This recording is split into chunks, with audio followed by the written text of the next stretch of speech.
곁눈질을 하면 안 되죠. 특히 시험 칠 때 곁눈질하면 안 되고, 하나님 앞에서도 세상 안에서 곁눈질하면 안 되겠습니다.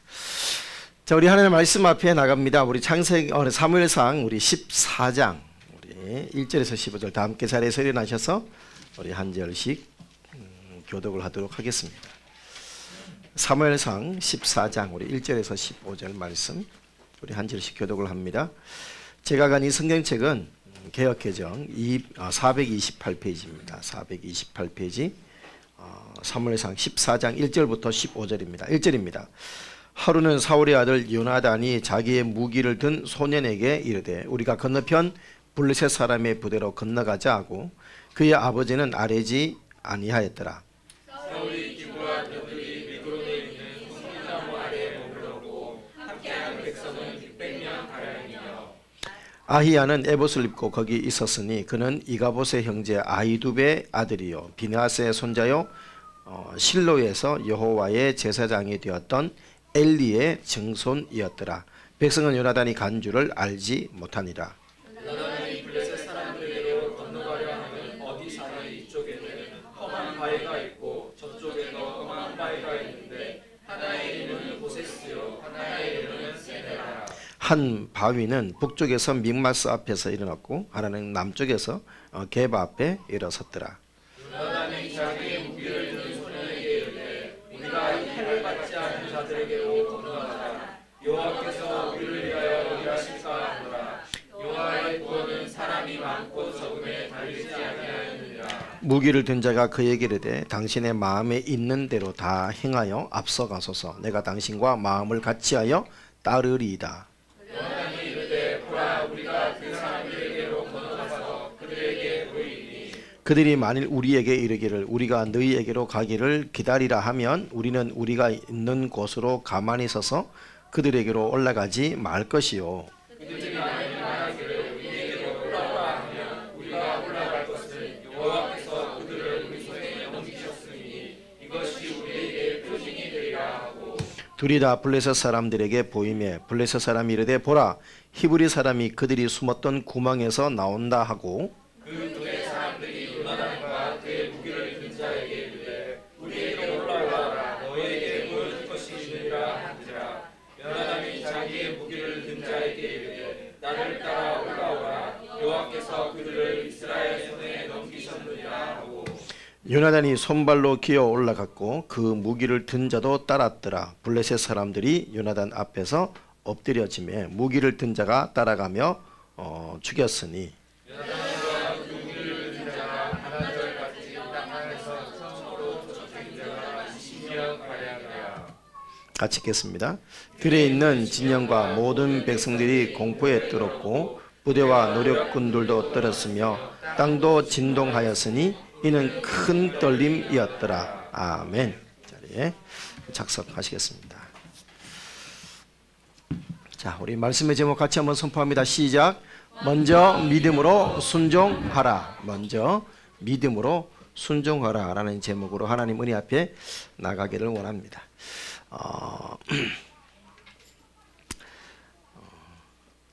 글을 보니까 이런 블로그에 그런 일이 있었어요. 어릴 적 엄마가 천수하며 머리카락, 손톱, 각질 이런 애들은 우리 몸에 붙었을 땐 아무렇지 않은데 몸에서 떨어져 나가면 어쩜 이렇게 더러울까 라는 푸념을 하신 적이 있다. 생각해보니 그랬다. 우리 몸에 붙었을 때는 돈 들여 에센스도 바르고 윤기나도 관리해주던 소중한 것들인데 우리 몸에서 떨어져 나갔다는 이유로 혐오스러운 것, 당장 눈앞에서 치워야 할 것이 되어 버린다. 떨어져 나가는 그 순간 바로 말이다. 뭐든 있어야 할 자리에 있지 않으면 혐오스럽다. 있어야 할 자리에 있어야 편하다. 김영하 작가가 한 말입니다. 이러면 머리카락 그렇죠.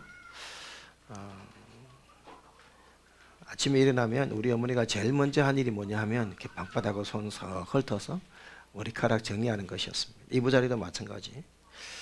각질, 손톱 그런 것뿐만 아닙니다. 사람도 마찬가지죠. 있어야 될 자리, 있어야 될 시간에 있지 아니하면 때로는 추하기도 하고 때로는 괴물이 되어버리기도 합니다. 아인슈타인에게 누군가가 제안을 했습니다. 그래서 수상 제안을 했을 때 아인슈타인이 과감하게 그것을 수상 자리를 거절을 했죠. 조금도 관심을 가지지 않았습니다. 그래서 나중에 기자가 묻습니다. 왜 수상 자리를 거절했냐 이렇게 했을 때 아인슈타인이 그런 말 했죠. 저보다 수상 일을 잘할 사람은 많지만 나보다 물리를 더 잘 가르칠 수 있는 사람은 거의 없습니다. 아인슈타인은 자기가 있어야 할 자리가 어딘지를 분명히 알았던 것이죠. 여러분, 물고기는 어디에 있을 때 가장 아름다울까요? 물속에 있을 때 가장 아름답습니다. 그래서 저는 모 형제가 옛날에 했던 말이 기억납니다. 아니 가만히 물속에서 잘 노는 애들을 왜 끄집어내서 먹고 그래 이렇게 얘기하던 물고기가 침대에 있다고 생각해 보세요. 그거 별로 귀하지 않습니다.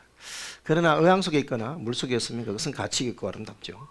여러분, 우리가 서 있어야 될 자리, 그곳에 서 있어야 빛이 나는 것이고 거기에 내가 있어야 진가가 발휘되는 것입니다. 사랑하는 여러분, 여러분이 있어야 될 자리는 어디일까요?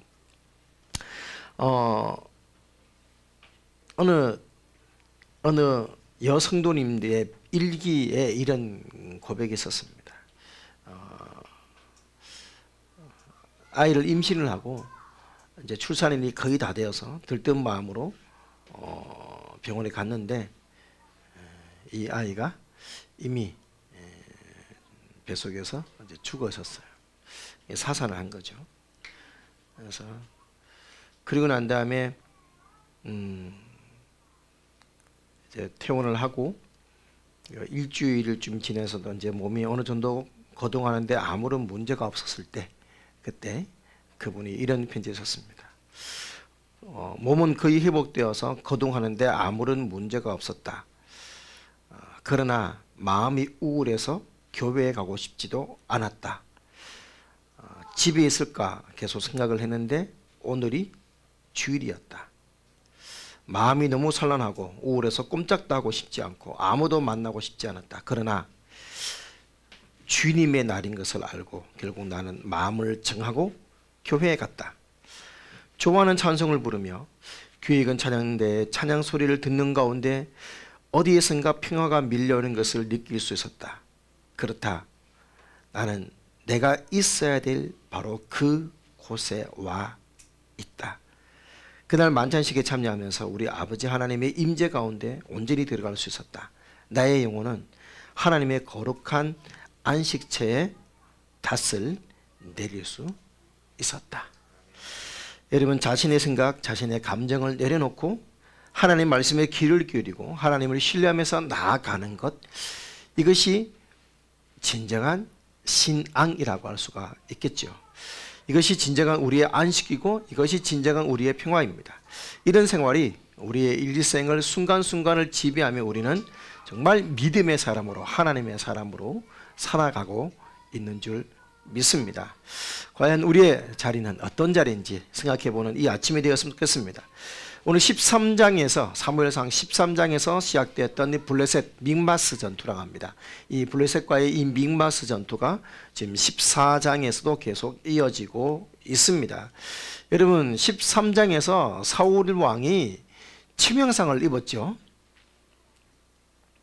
맞습니까? 무엇 때문에 치명상을 입었습니까?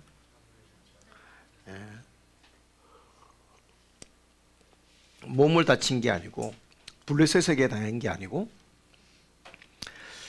사물이 늦는다고 제사장도 아니면서 하나님만이 집도할 번제를 본인이 이제 나서서 드리다가 하나님께로부터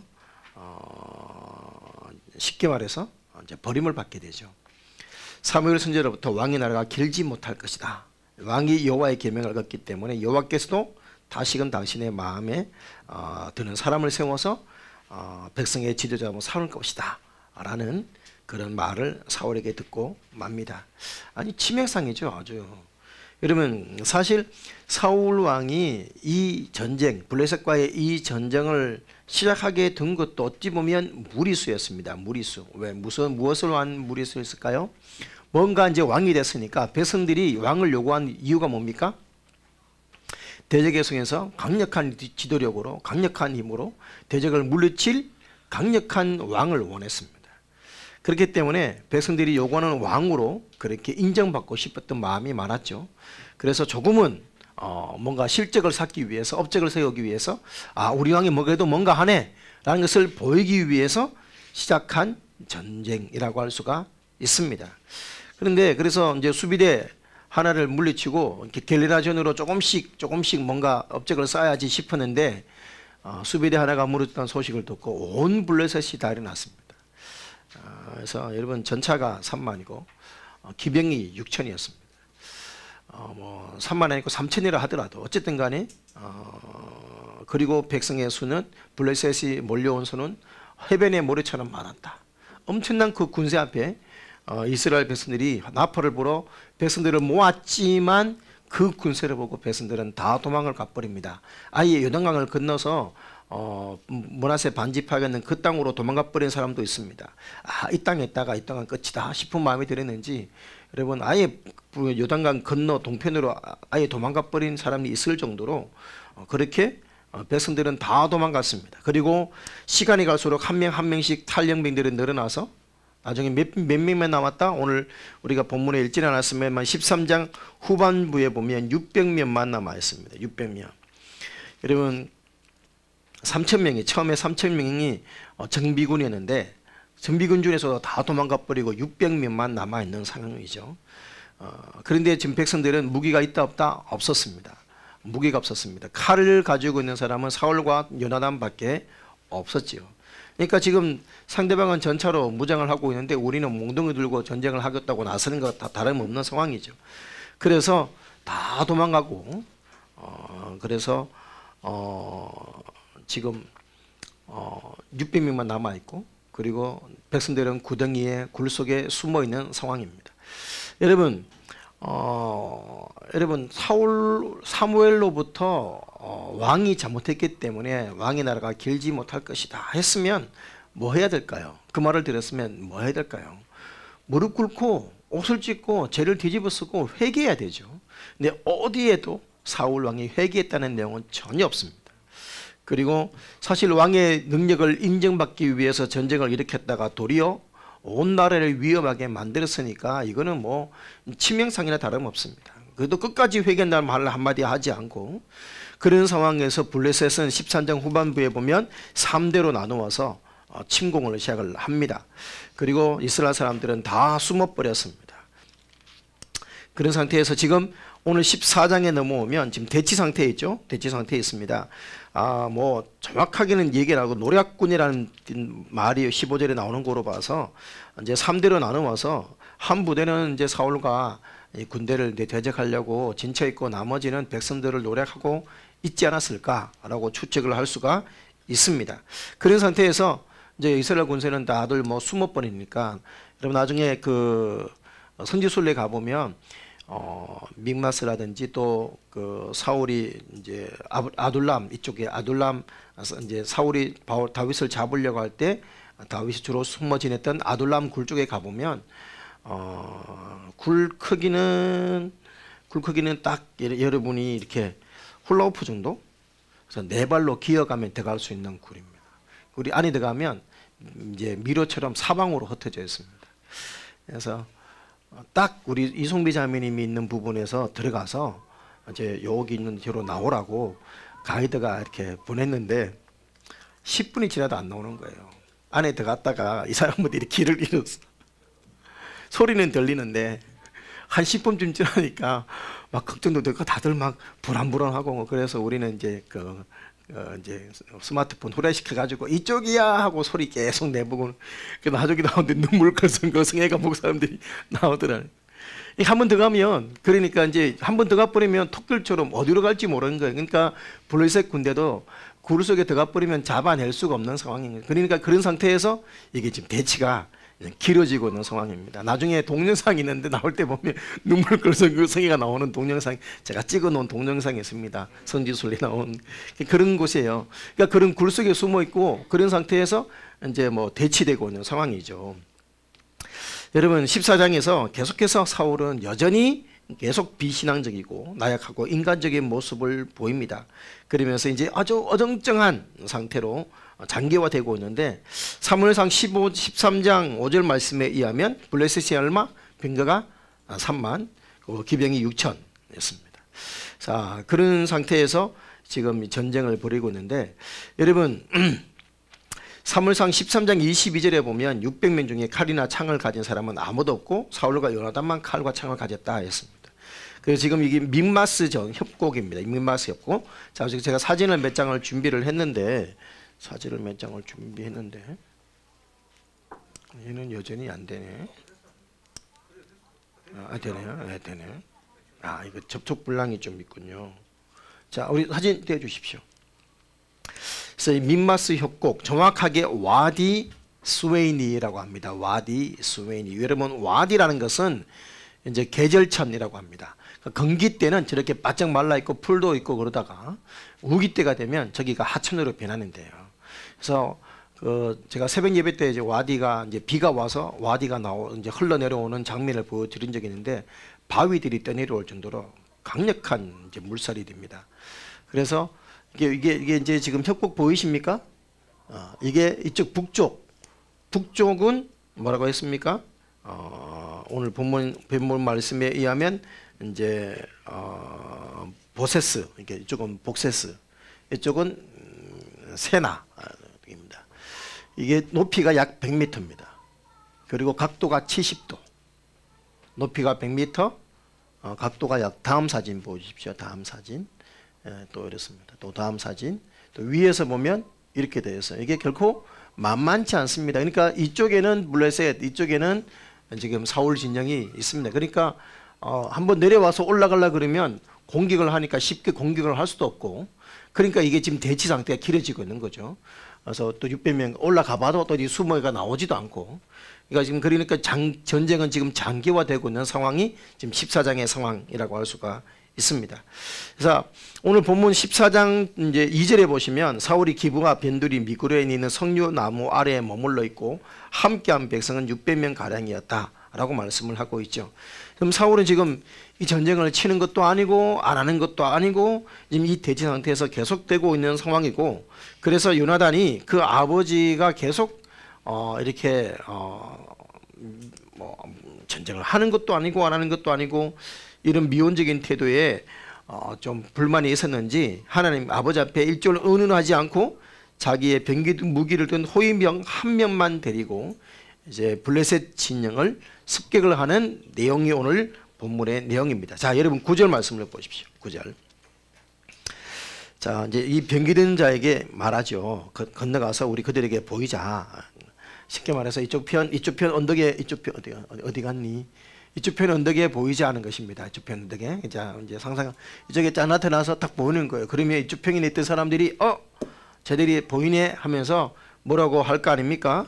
그게 이제 9절부터 내용입니다. 자, 9절 보십시오. 그들이 만일 우리에게 이르기를 우리가 너희에게로 가기를 기다리라 하면 우리는 우리가 있는 곳에서 가만히 서서 그들에게로 올라가지 말 것이요. 만일 말하기를 우리에게로 올라오라 하면 우리가 올라갈 것은 여호와께서 그들을 우리 손에 넘기셨음이니 이것이 우리에게 표징이 되리라 라고 말합니다.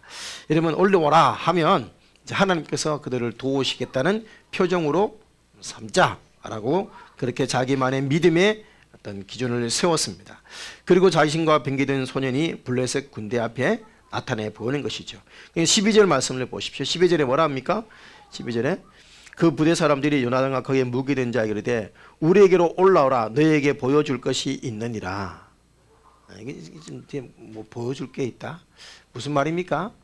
놀리는 거죠. 야, 이거 좋은 거 있는데 한번 보여줄게. 너 한번 보고 싶으면 올라와 이 말입니다. 쉽게 말하면 놀리는 거예요.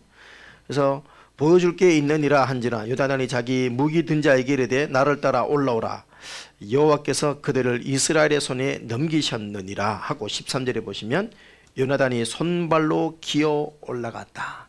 여러분 경사 70도의 이 길을 창 들고 이렇게 올라갈 수 없겠죠. 손발로, 그러니까 네 발로 기어 올라가야 되는 거죠.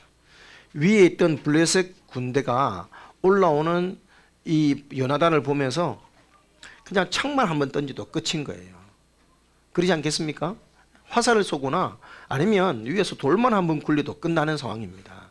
그런데 이거를 지금 하나님께서 부딪혔다 하고 몇 명이서? 2명이서 여기를 지금 기어 올라가는 겁니다. 여러분, 이게 너무 무모한 거 아닌가요? 이제 전쟁을 아는 사람이라면 도저히 하지 않을 무모할 짓을 지금 요나단이 행하고 있습니다. 그런데 이게 무모한 것이 아닌 것은 이 전쟁이 하나님께 속한 전쟁이기 때문입니다. 자, 6절 말씀을 보십시오. 6절. 자, 같이 읽겠습니다. 시작. 요나단이 자기의 무기를 든 소년에게 이르되 우리가 이 할례 받지 않은 자들에게로 건너가자. 여호와께서 우리를 위하여 일하실까 하노라. 여호와의 구원은 사람이 많고 적음에 달리지 아니하였느니라. 할렐루야. 바로 이겁니다. 여러분, 지금 요나단이 믿고 있는 것은 무엇입니까? 이것이 지금 하나님께 속한 전쟁이고 하나님이 허락하시면 숫자에 달려있지 않다. 하나님이 일하신다. 이 믿음이 요나단에게 있었습니다. 사울은 지금 두려움에 빠져서 성린 너머 아래에서 지체를 하고 있습니다. 그러나 요나단은 하나님께서 함께 하심을 믿고 있기에 믿음대로 행동하고 있는 것이죠. 이것이 믿음인 것입니다. 여러분, 여기에 요나단의 믿음이 어떤 믿음이냐? 첫 번째, 자신이 블레셋에게로 진격해도 좋을지 아닐지를 묻는 믿음이었습니다. 나름대로 하나님께 묻는 것이죠. 하나님, 올라갈까요 말까요? 저들이 올라오라 하면 가겠습니다 라는 것이죠. 여러분, 나름대로 기준을 정하고 하나님께 물었습니다. 그런데 올라오라 합니다. 그래서 하나님의 표징으로 믿습니다. 하나님의 응답이구나. 두 번째가 뭡니까? 응답해 주셨으면 막상 올라오라 그러니까 이러면서 안 간 게 아니고 행동했다는 것입니다. 자, 여러분, 예수님께서 물리를 걸어서 갈릴리 바다 폭풍 치는 물리를 걸어서 배에 오셨습니다. 배에 오셨을 때 배에 타기 전에 물리를 걸어 오시는 예수님을 보고 갑자기 어디서인가 용기가 난 베드로가 이렇게 얘기하죠. 주여, 나도 물리를 걷게 하소서라고 요청합니다. 감히 지금 이렇게 요청하는 것도 참 대단한 사람이고, 근데 예수님께서 뭐라 그래요? 또 오라 해요. 또 그래서 와 이렇게 했습니다. 예수님이 오라 하니까, 자, 예수님께서 나도 하게 해주세요. 와 했는데 그 폭풍 치는 바다에 예수님이 와 하는 말을 믿고 과연 바다 위에 발을 딛고 갈 사람이 몇 명이나 있겠냐 이 말입니다. 이해됩니까? 예? 예수님 그럼 와봐 했는데 그 말을 믿고 과연 그 바다에 발을 딛고 갈 사람이 몇 명이나 있겠냐 말이에요. 근데 베드로는 갔다는 말이에요. 주님께서 오라 하셨으니 그냥 가는 거예요. 여러분, 이게 믿음으로 행하는 믿음인 것입니다. 행하는 믿음이죠. 여러분, 요단 바로 이 믿음이 있었습니다. 사울의 눈에는 블레셋의 강력한 군대 전차가 보였고 기병이 보였지만 요나단에게는 하나님을 대적하는 대적만 보이는 것이에요. 저들은 숫자가 안 보입니다. 저들은 하나님의 대적이야 이 말이죠. 여러분, 하나님의 언약과 상관없는 할례 없는 자들. 자, 여러분, 오늘 얘기하죠. 12절에 뭐라 했습니까? 저 할례 없는 자들이라고 표현합니다. 할례 없는 자들. 무슨 말입니까? 아무리 숫자가 많아도 힘이 있더라도 그들이 하나님께서 함께 하지 않으면 아무것도 아니야 라는 고백입니다. 그들은 두려움의 대상이 더 이상 아니라는 얘기죠. 더 나가서 그 말은 무슨 말이냐면 내가 누구인가를 보여주는 말이기도 합니다. 나는 누구? 나는 할례받은 하나님의 백성이야. 하나님의 자녀야 라는 자부심이 여기에 있는 것이죠. 요나단은 수많은 블레셋 군대를 본 게 아니고 하나님의 백성, 그리고 그 백성을 괴롭히는 대적을 본 것입니다. 어디서 많이 본 그림이지 않습니까? 예? 다윗이 골리앗성에 나갈 때 외쳤던 장면과 거의 비슷한 믿음의 모습입니다. 하나님이 일하실 것을 기대합니다. 여호와께서 우리를 위해 일하실까 하노라. 내가 아는 게 아닙니다. 하나님이 아시는 것입니다. 더 나아가서 사람의 수가 얼마가 되는가는 계산의 포함 사항이 아니었습니다. 여호와의 구원은 사람의 많고 적음에 달리지 아니하였느니라. 여러분, 이 하나님에 대한 절대 신앙이 블레셋을 두렵지 않게 했습니다. 그들이 숫자가 아무리 많아도 하나님께서 함께 하시지 않기 때문에 여러분, 그들을 두려워할 필요가 없다. 이것이 바로 사울과 요나단의 믿음의 차이였습니다. 사람은 자기가 믿는 대로 행동하는 본능을 가지고 있습니다. 믿는 대로 행동하게 되어 있습니다. 세상에 더 힘이 있다고 믿는다면 세상의 원리대로 사는 자가 되는 것입니다. 하나님께서 더 힘이 있다고 믿는다면 하나님의 말씀대로 사는 자가 되는 것입니다. 그러므로 마음에 품고 있는 믿음이 행동으로 나타날 때 하나님께로부터 참된 믿음으로 인정받게 되는 것이죠. 여러분, 요나단이 이렇게 해서 블레셋 진영에 들어갑니다. 블레셋 진영에 들어간 후에 블레셋 사람들을 전쟁을 벌여서 쓰러뜨리기 시작하죠. 그래서 그의 병기된 소년도 뒤따르며 닥치는 대로 블레셋 사람들을 함께 도륙을 합니다. 작은 땅에서 삽시간에 블레셋 군사 20명이 쓰러지게 됩니다. 바로 그때입니다. 그때. 오늘 본문 말씀을 다시 한번 보십시오. 14장 14절. 요나단과 그 무기를 든 자가 반나절 가리 땅, 그러니까 반나절 동안이 아니고 반나절 동안 갈 정도의 땅 이 말입니다. 그러니까 반나절 정도의 갈 땅. 여러분, 농사에 보신 분은 알겠지만 반나절 동안 땅 갈아봐야 이렇게 크게 많이 못 갑니다. 그냥 뭐 운동장, 초등학교 운동장 반도 채 안 된다 생각하면 됩니다. 채 반도 안 될 겁니다. 그러니까 이제 그 정도의 땅에서 몇 명, 20명 가량을 죽입니다. 그랬는데 그때 들에, 자 15절입니다. 같이 읽겠습니다. 시작. 들에 있는 진영과 모든 백성들이 공포에 떨었고 부대와 노략군들도 떨었으며 땅도 진동하였으니 이는 큰 떨림이었더라. 여러분, 자 요나단과 그 무기를 든 자가 먼저 믿음으로 올라갔습니다. 그리고 전쟁을 벌이기 시작합니다. 20명 가량이 쓰러지고 난 다음에 무슨 일이 일어나냐? 공포가 임했습니다. 들에 있는 진영, 모든 백성들, 그리고 부대, 노략군들. 그러니까 지금 요나단 주변에 있는 사람들 뿐만 아니라 저 멀리 있는 사람들에게도 뭐가 임했다는 것입니까? 두려움이 임했다는 것입니다. 두려움. 그러니까 이거는 하나님이 내리신 두려움이에요. 강력한 두려움이 임한 것이죠. 여러분, 이제 우리가 구약 성경을 보다 보면 자주 이런 장면들이 일어납니다. 그래서 사람들이 갑자기 자기들끼리 서로 공격을 해서 쓰러지는 장면들이 자주 일어납니다. 아마 극심한 공포가 일어나면 분별력을 잃게 되고 서로가 서로를 공격하는 일이 일어나지 않습니까? 바로 그런 극심한 두려움들, 완전히 정신을 놓을 정도의 강력한 두려움이 일어났다는 것입니다. 그리고 그 두려움 가운데 하나도 또 무엇이었냐? 큰 떨림, 다른 말로 얘기하면 지진이었습니다. 지진. 강력한 지진이 일어났습니다. 여러분, 십수년 전에 사무엘이 번제를 드릴 때 어디 미스바에 모여서 블레셋이 쳐들어왔다가 큰 우레가 나면서 한번 블레셋이 대패한 경험이 있지 않습니까? 그랬는데 또 지진이 일어나니까 아마 블레셋은 그때 들었던 이야기나 이런 것들 때문에 강력한 두려움에 사로잡힐 수도 있을 것 같습니다. 근데 분명한 것은 오늘 본문에 의하면 성경의 순서는 그냥 있는 게 아니라 그랬죠. 백성들에게 두려움이 먼저 일어났고 그 다음에 땅도 진동을 하였습니다. 그러니까 지진 때문에 두려워한 게 아니고 먼저 하나님의 공포가 임했고 그 공포 가운데 땅도 진동하였다.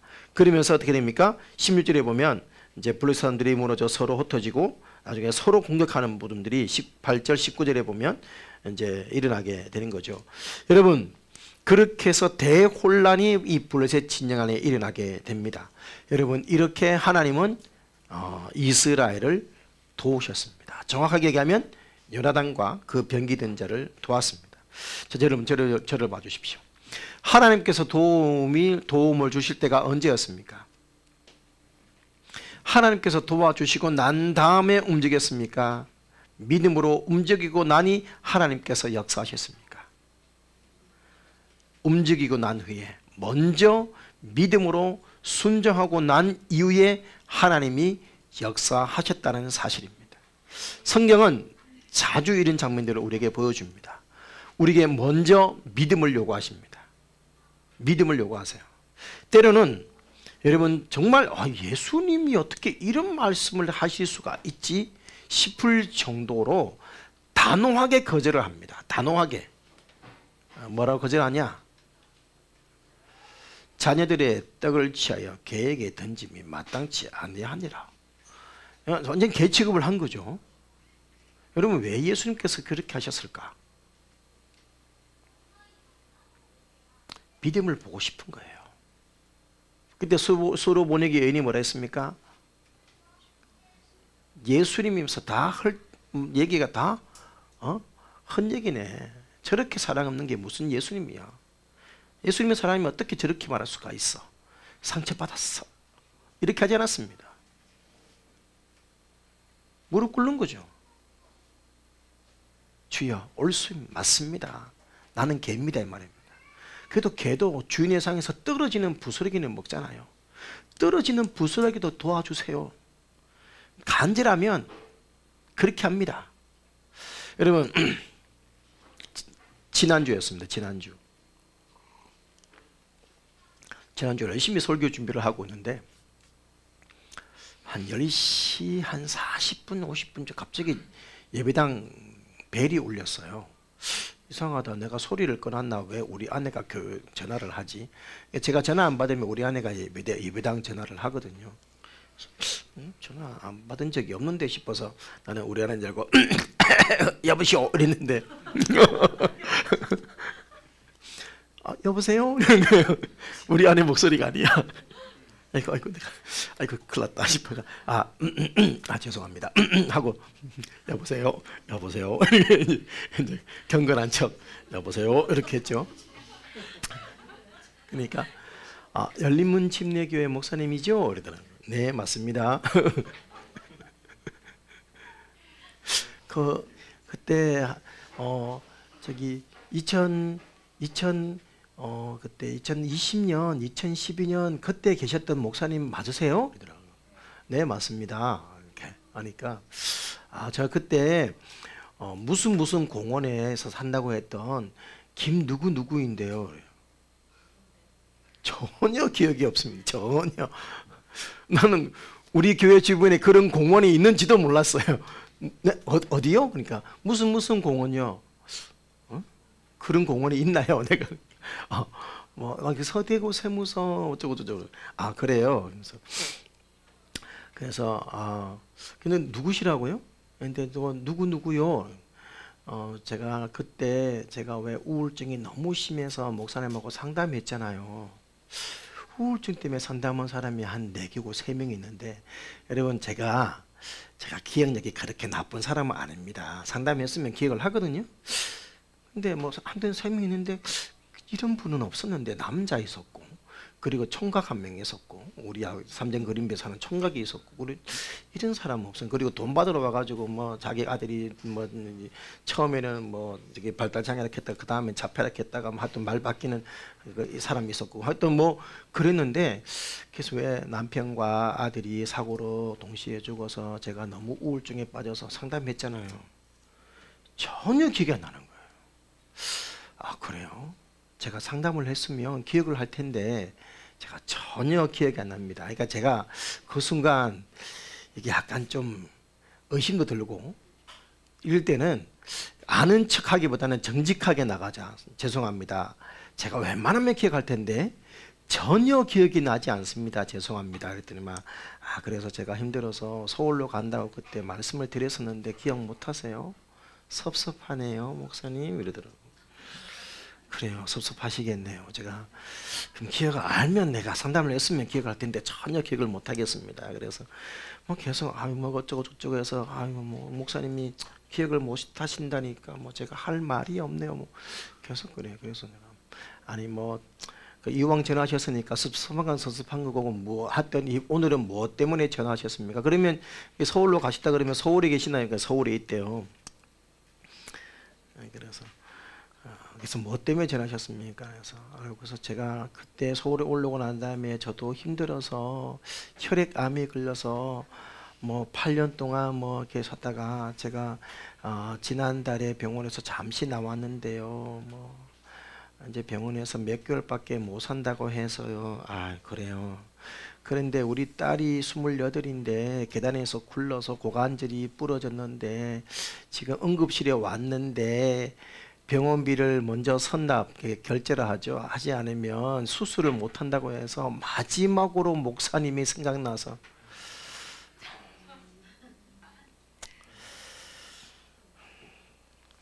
딱 감이 오죠.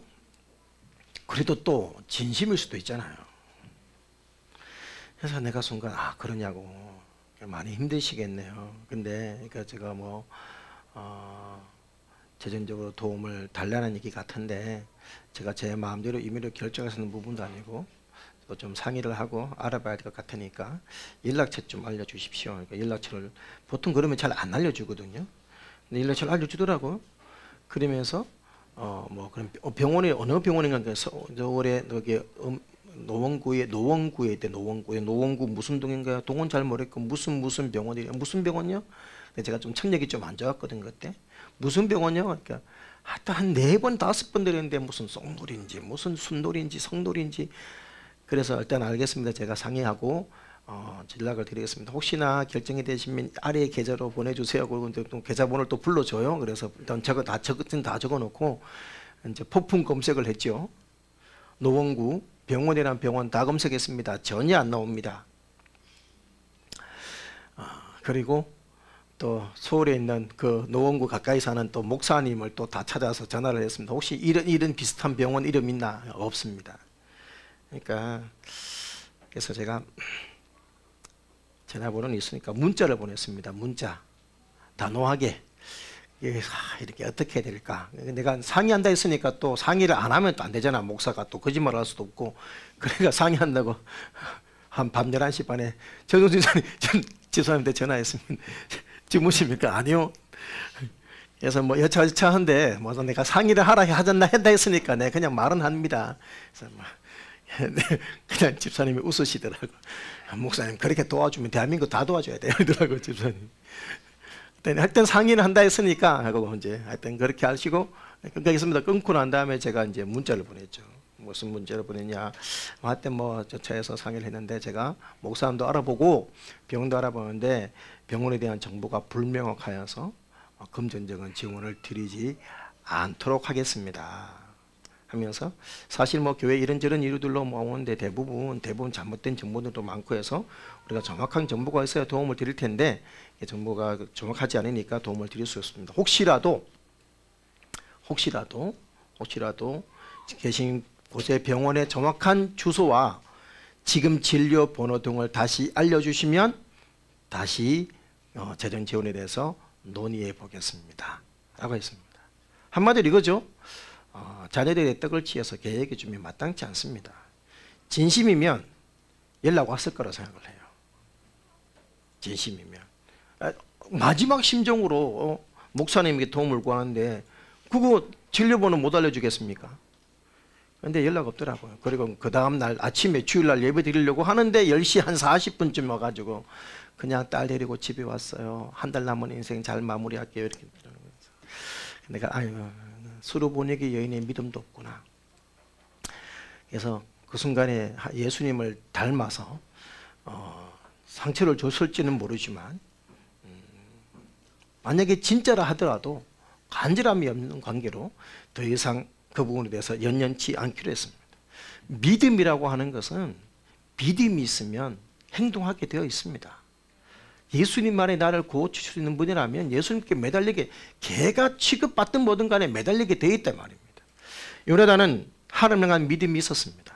담대히 나아갔죠. 여러분 믿음으로 행하면 하나님은 우리를 도우십니다. 여러분 기억하십시오.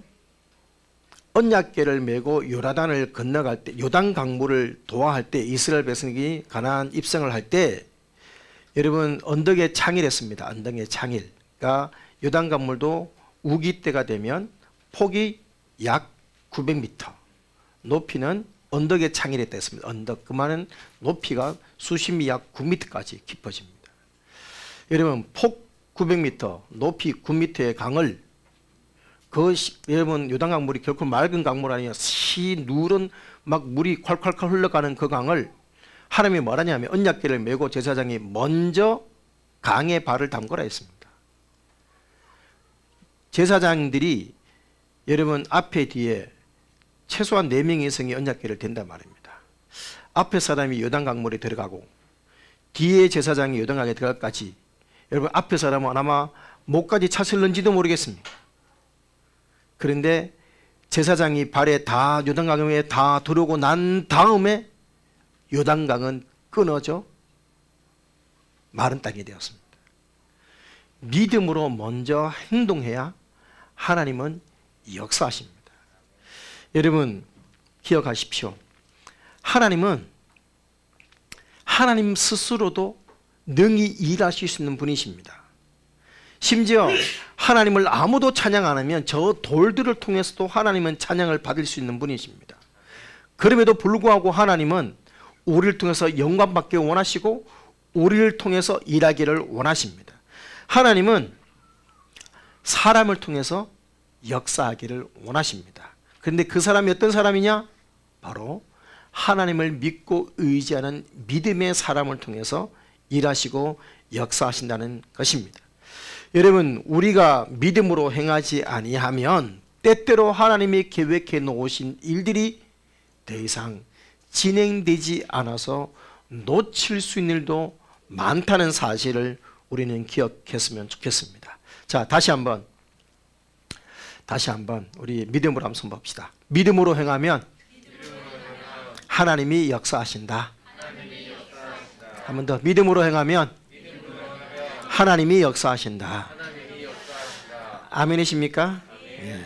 믿음으로 먼저 믿음으로 순종하시기 바랍니다. 여러분 그러면서 제가 오늘 말씀을 묵상하면서 깨달은 은혜가 뭐냐? 이 하나님이 강력한 기적과 역사를 일으키지 않습니까? 이 기적과 승리를 만들어가기 위해서는 믿음으로 순종하는 사람이 필요한데, 그럼 믿음으로 순종하는 사람은 세 부류의 모습으로 나타난다는 것입니다. 세 종류입니다. 첫 번째가 뭐냐? 먼저 믿음으로 순종하고 앞장서는 사람입니다. 모두 두려워하는데 그 두려움을 극복하고 앞장서기 때문에 그 이스라엘에게 승리를 안겨주는 사람. 누구? 요나단 같은 사람입니다. 앞서가는 사람입니다. 이런 반드시 누군가는 시작해야 합니다. 아무도 시작하지 못한 것을 누군가가 시작해낼 때 거기에서 기적은 일어나기 시작하는 것입니다. 나 혼자서 아무것도 못할 것 같은데 놀라운 일은 그 한 사람이 시작할 때 역사가 일어난다는 것이죠. 아무도 연 적이 없는 문을 여는 사람이 있습니다. 아무도 가보지 않은 길을 가는 사람이 있습니다. 아무도 꿈꾼 적이 없는 것을 꿈꾸는 사람이 있다는 것입니다. 여러분 요나단이 앞장서니 그의 무기든 자가 뒤를 따랐습니다. 그렇게 나서니 기적이 일어났습니다. 그리고 이스라엘 모든 병사들이 뛰어들어서 전쟁의 승리를 맛보았습니다. 여러분 누군가가 시작하기 때문에 역사는 일어납니다. 사랑하는 여러분, 앞장서는 사람들이 있어야 됩니다. 그럴 때 원래 우리 교회 구호처럼 하나님이 행하시는 새 일을 경험하게 될 줄 믿습니다. 우리가 하는 최초의 몸짓 시도가 여러분 우리 교회에 이 세상에 기적을 만들어가는 그 첫 그림이 되기를 소망합니다. 우리가 믿음으로 놀라운 일을 꿈꾸고 시도하고 펼쳐가고 그래서 많은 사람들이 따라오는 그런 열매가 있도록 해야 될 것 같습니다. 또 하나가 뭐냐? 또 하나. 자, 믿음으로 앞장서는 사람이 있는가 하면 함께 따르며 힘을 주는 격려자가 믿음의 사람인 것입니다. 오늘 7절 말씀을 보십시오. 7절에 보면 무기를 든 자가 요나단이 사람 여호와의 구원은 사람의 많고 적음에 달리지 아니하였다 하니까 7절에 무기를 든 자가 그에게 이르되 당신의 마음에 있는 대로 다 행하소서. 앞서가소서. 내가 당신과 마음을 같이하여 따르리이다. 여러분, 같은 말, 같은 마음, 같은 뜻, 같은 열매. 여러분, 변기된 자가 요나단의 모습을 볼 때 거기는 죽음으로 가는 길이에요. 무모한 길입니다. 그런데 변기된 자가 요나단에게 무슨 소리 합니까? 당체 말도 안 되는 짓 하지 마십시오 하는 게 아니라 당신이 가면 나는 따르겠습니다. 여러분, 이 고백이 요나단에게 얼마나 큰 위로와 힘이 되었겠습니까? 여러분, 요나단을 하나님을 의지합니다. 요나단의 이 변기된 자는 요나단을 의지하고 따라갑니다. 여러분, 그래서 13절에 보면 요나단의 손발로 기어갔고 무기를 든 자도 따랐으며 그래서 블레셋 사람들이 요나단 앞에서 엎드러짐에 무기를 든 자가 따라가며 죽였다 했습니다. 여러분, 따라가는 자가 있었기 때문에 이 전쟁과 이 기적은 일어날 수 있었습니다. 여러분, 이 할례 받지 않은 자에게대로 건너가자 할 때 여러분 뭐라고 합니까? 우리가 했습니다. 우리.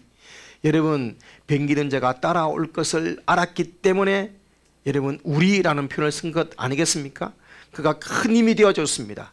요나단 혼자 블레셋 진영에 건너가서 싸울 결심을 할 수 있었던 것 곁에 있는 이 사람들 때문이었습니다. 여러분, 어떻게 보면 눈에 보이지 않는 하나님보다 더 큰 힘이 여러분 때로 곁에서 함께 힘을 실어주는 사람들인 줄 믿습니다. 여러분, 하나님께서 그런 사람을 통해서 요나단을 격려하시고 힘을 준 것이죠. 여러분, 차를 좀 오래 타면 타이어 바람이 빠집니다. 그래서 이제 경고가 올리기도 하고, 그래서 옆에서 지나가는 사람이 야, 그 타이어 바람 빠졌던데 좀 넣어라 이렇게 말해주기도 하고, 그렇게 하지 않습니까? 요즘은 차가 좋아져서 바람 빠졌다고 이렇게 경고가 뜹니다. 그래서 또 최근에 산 교회 차는 어느 쪽 타이어 바람이 얼마가 이제 부족한지 개인 수치까지 다 알려줘서 너무 오른쪽 뒷바퀴가 바람이 없구나 이렇게 다 알 수가 있습니다. 참 기술이 참 좋아지긴 좋아졌습니다. 그래서 최근에 이제 춥다 보니까 바람도 이제 수축되기도 하고 바람이 빠졌다는 경고가 계속 울려서 가서 바람을 넣죠. 여러분, 사람도 마찬가지입니다. 사람도 지치거나 힘들 때가 있습니다. 그럴 때 바람을 넣어줘야 되죠. 여러분, 그렇게 새로운 힘을 이루어주는 바람을 넣어주는 방법이 하나님께서 두 가지의 방법을 쓰십니다. 첫 번째는 뭘까요? 성령의 바람입니다. 성령의 바람. 여러분, 성령도 우리 연약함을 도우시나니 우리가 마땅히 기도할 바를 알지 못하나 오직 성령이 말할 수 없는 탄식으로 우리를 위하여 친히 간구하시느니라. 성령께서 우리를 위하시죠. 또 하나가 뭡니까? 사람을 통한 격려입니다.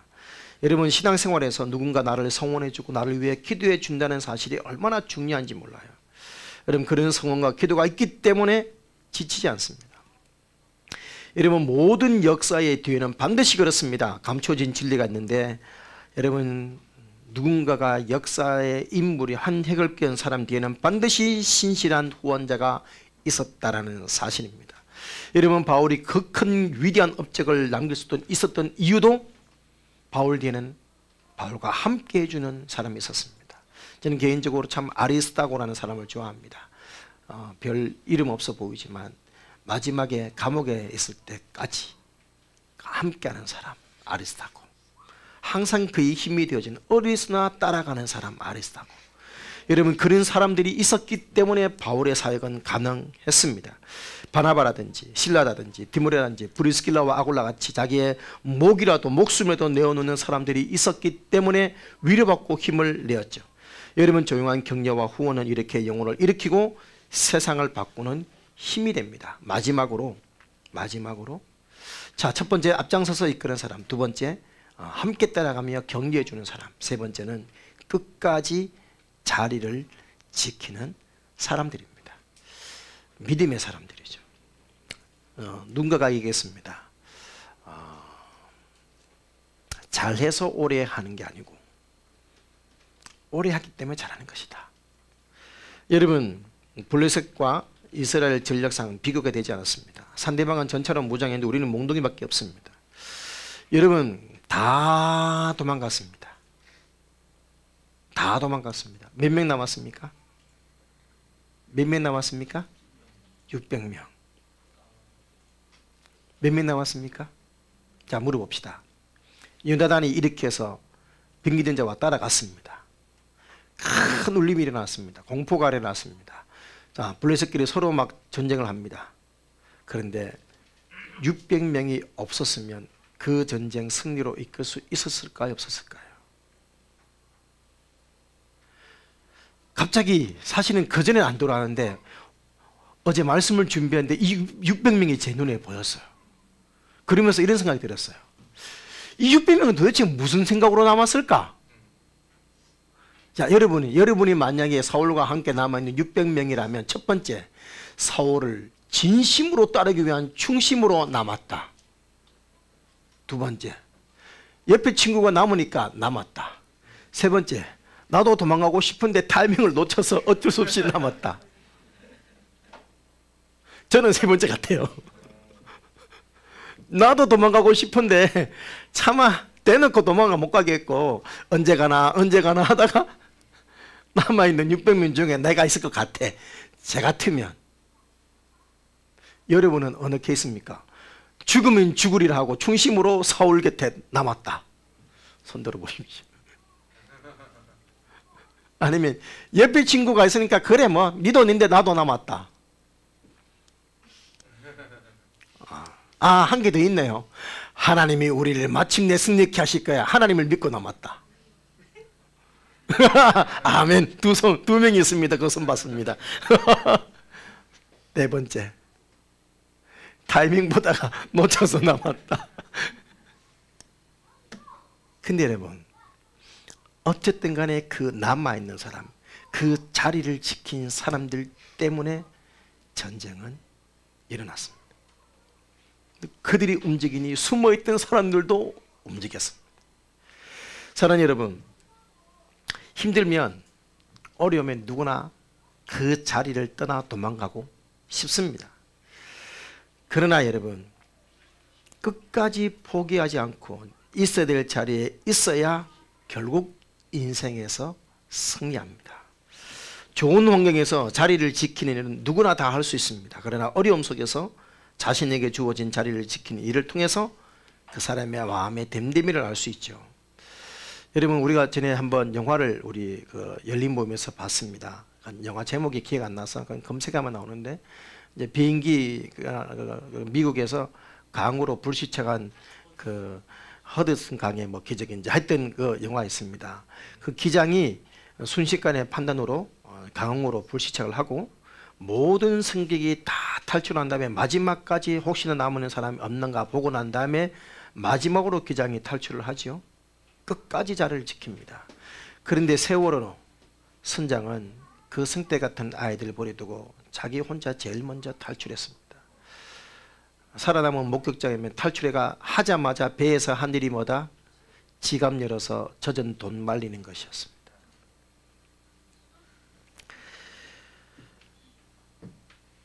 여러분, 2019년 전 세계적으로 유명했던 사건이죠. 태국의 유소년 축구팀이 소년팀이 동굴에 갇혔습니다. 축구 연수를 마친 유소년 축구팀이 한 소년의 생일 겸 축하 겸 동굴을 탐험하기 위해서 동굴에 들어갔는데 때마침 폭우가 쏟아져서 여러분 동굴이 물에 잠기게 되었습니다. 여러분, 태국의 스콜 같은 경우 비가 한번 와버리면 엄청나게 옵니다. 그래서 지진 이렇게 되어 있죠. 유소년 축구팀이 저 안에 있는데 수중거리가 3.2km입니다. 여러분, 3.2km, 말이 3.2km지 걸어서도 1시간 거리예요. 근데 이거를 물속으로 통과를 해야 됩니다. 그러니까 사실 생존 불가능한 상황이었죠. 그런데 여러분 알다시피 13명 전부 다 구출을 받았습니다. 고립된 지 17일 만에 축구팀 코치, 선수 13명 모두 무사히 돌아왔습니다. 이들이 돌아오는데 숨은 영혼들이 있었습니다. 영국의 전문 잠수사가 그들의 살아있음을 확인을 했고 미국의 태평양 사령부 소속의 구조대원 90명이 그들을 찾아갔으며 그래서 물을 퍼내는 사람들 그리고 그 안에 산소가 희박하기 때문에 산소를 공급해주는 사람들 등등등등 해서 또 그들을 찾아가서 친히 그들과 함께 건강 상태를 세밀하게 살핀 호주 의사 이런 사람들 때문에 이 아이들은 살아났습니다. 무엇보다 가장 중요한 역할은 축구팀의 코치였다 했습니다. 칠흑같이 캄캄한 동굴 속에서 두림에 뜨는 소년들을 추스리면서 힘과 용기를 불어두었던, 그리고 모든 소년들을 다 보낸 뒤에 마지막으로 동굴을 빠져나왔던, 그렇게 있어야 될 자리를 끝까지 지킨 사람들. 여러분, 신앙생활을 하면서 우리 인생이 힘들다 보면 신앙자리 떠나고 싶고 그런 유혹이 몰려올 때가 있습니다. 여러분, 우리 인생도 그렇고 우리 사회도 그렇습니다. 내가 지켜야 될 자리가 있습니다. 올러신 구상의 꽃자리라는 시에 이런 얘기가 있습니다. 앉은 자리가 꽃자리니라. 네가 시방 가시방석처럼 여기는 너의 앉은 그 자리가 바로 꽃자리니라. 사랑하는 여러분, 내가 있어야 될 자리를 떠나면 그것은 추하고 부끄러움이 됩니다. 내가 있어야 될 자리에서 내가 할 일을 할 때 위기를 극복할 수 있고 명예로운 인생이 될 수가 있습니다. 그것이 바로 하나님께서 기뻐하는 자리입니다. 교회에서 자신의 믿음의 자리를 지키고, 직장에서도 자신의 믿음의 자리를 지키고, 가정에서 자신의 믿음의 자리를 지키는 모습을 통하여서 진정한 그리스도인으로, 믿음의 사람으로 인정받게 되는 줄 믿습니다. 사랑하는 여러분, 그러므로 어떤 어려움 속에서도 흔들리거나 포기하지 말고 자신의 자리를 지킨다는 것은 바로 주님께서 기쁘시가는 믿음의 사람이름 다시 한번 믿으시기를 축복합니다. 여러분, 여러분이 있어야 될 자리에 계시는지요? 앞장서서 기적을 여는 한 사람이 되시기를 축복합니다. 그렇게 또 앞서서 가는 사람을 뒤따라가는 격려자가 되시기를 축복합니다. 때로는 두렵고 때로는 믿음이 흔들리지만 끝까지 믿음의 자리를 지키는, 그래서 때가 되면 함께 일어나 달려가는 믿음의 동력자가 됩시다. 그래서 2023년 한 해 하나님이 일하실 새 일을 기대하며 그렇게 기적을 열어가는 열린문의 손들림들이 되시기를 주님의 이름으로 축원합니다. 찬양하시겠습니다.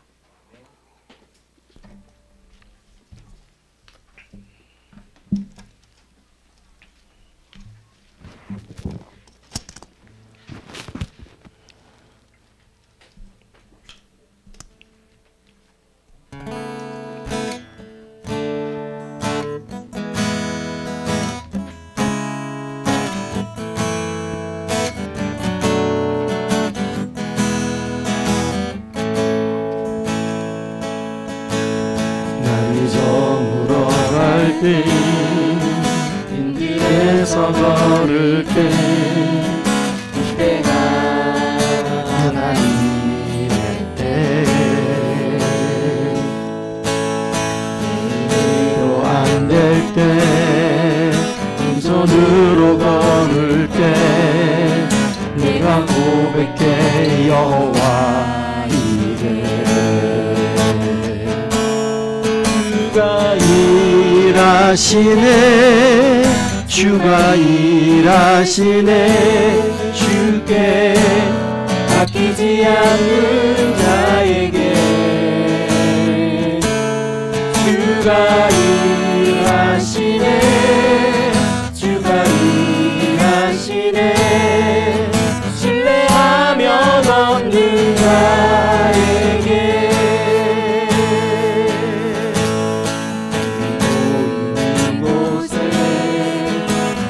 함께 계시네 우리의 아버지네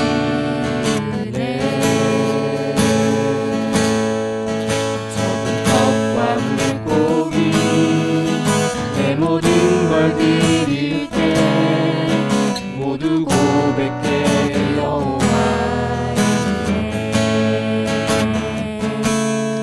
주가 일하시네 주가 일하시네 주께 아끼지 않는 자에게 주가 일하시네 주가 일하시네 신뢰하면 얻는 자에게 주가 일하시네 주가 일하시네 주께 아끼지 남은 자에게 주가 일하시네 주가 일하시네 신뢰하면 없는 자에게